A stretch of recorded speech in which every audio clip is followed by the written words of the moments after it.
Estamos com Jesus novamente. Vamos tratar aqui um tema que está sendo muito difícil de ser suportado no movimento espírita hoje em dia e que causou grandes divisões. Nós temos uma partidarização muito grande, uma polarização política muito grande no Brasil e, naturalmente, isso é até saudável se a gente pensar, porque somos um povo em transformação, nossa consciência política está sendo transformada por esses acontecimentos todos e é dever do cidadão participar da vida em comum do seu país. Então, nós precisamos respeitar uns aos outros. Infelizmente, os discursos estão muito acalorados e tem faltado respeito entre as partes. Como eu disse antes, eu sou de esquerda e de orientação política ideológica de esquerda. Mas eu não tento agredir as pessoas de direita se eu não sou inicialmente agredido por elas. Eu me permito defender-me. O meu Facebook é uma coletânea.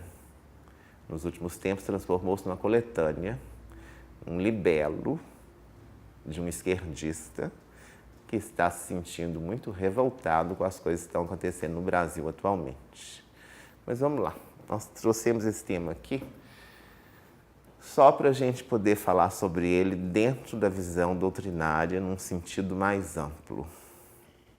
Nós podemos discutir política dentro das casas espíritas. Nós temos temas muito importantes para serem discutidos dentro das casas espíritas. A política de Jesus, aquela que prega o amor ao próximo, aquela que prega a tolerância para com todas as criaturas e todos os pontos de vista, e que prega também firmeza moral em separarmos nós, os discípulos do Cristo, o joio do trigo e aprendermos a conhecer a verdade, para que a verdade finalmente nos liberte. Essa verdade tão difícil de ser apreendida por nós não é, contudo, uma quimera inacessível. Nós precisamos avaliar as intenções das criaturas. Nós precisamos ter olhos abertos para percebermos com mais clareza qual o direcionamento que essas criaturas, sejam elas do cenário político, criaturas com projeção pública ou não, para onde essas criaturas estão se dirigindo e para onde elas estão querendo nos dirigir junto com elas. Dentro do espiritismo kardecista, nós aprendemos política, sim, mas nós aprendemos essa política cristã, do respeito, da tolerância, do amor ao próximo, do posicionamento justo. Kardec fala lá no Evangelho segundo o Espiritismo, do homem de bem se posicionar na vida, inclusive defendendo os fracos da tirania dos fortes. Nós precisamos discutir política em sentido mais substancial, mais essencial. Nós podemos até conversar com os amigos espíritas sobre política partidária, mas nós devemos nos ater a uma visão política mais elevada e menos contaminada por essa diversidade de desinformação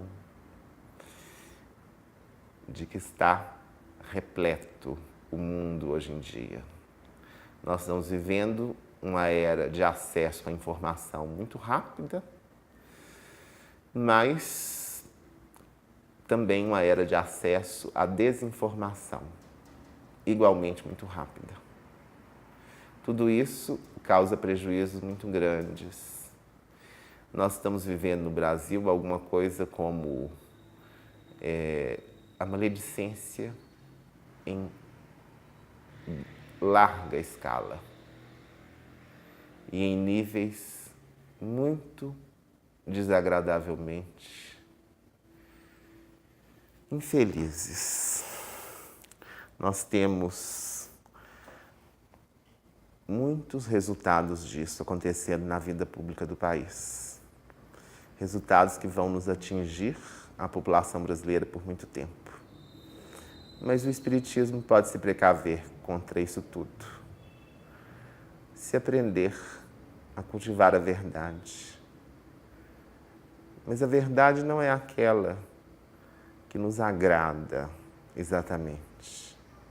Às vezes é aquela que mais nos desafia. A verdade dos acontecimentos e dos fatos pode ser bem diferente daquilo que você tem lido por aí. Então, cuidado. Você pode estar sendo maledicente, fofoqueiro. Você pode estar destruindo reputações dignas com o seu comportamento irrefletido. Você pode estar divulgando mentiras. Você pode estar, na melhor das boas intenções, compactuando com o crime. Mas dentro disso, quem me ouviu desde o início e que sabe que eu sou de esquerda, pode dizer, quem está fazendo isso é você. Eu disse, inicialmente, nós precisamos discutir esses assuntos dentro de um nível de respeito e de colaboração mútuas. Nós todos estamos interessados no bem do nosso país. Nós, de esquerda, nós, de direita, nós todos estamos interessados na nossa própria felicidade e na felicidade do nosso país. Nós precisamos construir um diálogo mais próximo daquilo que seja realmente produtivo, daquilo que é bom. Esse diálogo só pode ser estabelecido nas bases cristãs, do respeito, da tolerância. Então vamos baixar a guarda. Vamos nos desarmar e vamos pensar nos ensinamentos do Cristo antes de propalarmos meias verdades, aparentes verdades, notícias suspeitas que carecem de averiguação. Vamos pensar em Deus primeiro, antes de agirmos e antes de falarmos. É muito importante sermos sinceros conosco próprios neste instante. Você que está nos escutando, nos vendo, você tem pensado antes de agir? Você tem acreditado em todas as notícias que você tem lido? Todas as correntes de WhatsApp que te chegam? Deveria. O cristão verdadeiro, ele não pode se deixar guiar pela ingenuidade, mas ele deve buscar sempre guiar-se pela luz da verdade, que é uma luz difícil de ser mantida acesa em nossas consciências. Que Deus nos abençoe e nos fortaleça nessa busca. Vamos com Jesus.